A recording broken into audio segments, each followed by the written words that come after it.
مرکز مطبوعات وزارت کارهای داخلی تاجیکستان درباره باز یک صدمه مرگاور خبر داد. برخورد اوپل با جیپ لندکروزر در کنار شهر وحدت باعث مرگ راننده اوپل شده. راننده جیپ مجروح شده است. هر دو راننده جوان بودند. راننده اوپل همگی 27 سال داشته. راننده جیپ 31 سال دارد.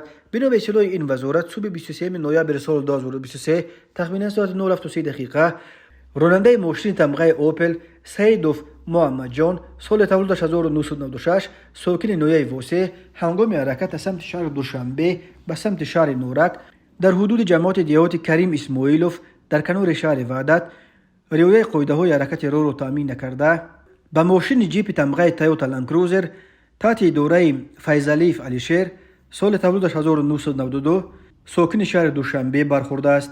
در نتیجه برخورد راننده اوپل سیدوف محمد جان جراحت‌های وزنی جسمانی برداشته در جای حادثه به هلاکت رسیده است. راننده جیپ فیضلیف علیشیر در این صدمه جراحت جسمانی برداشته است. تفصیلات دیگر حادثه نشر نشده است. وزارت کارهای داخلی گفت تفتیش این صدمه ادامه دارد.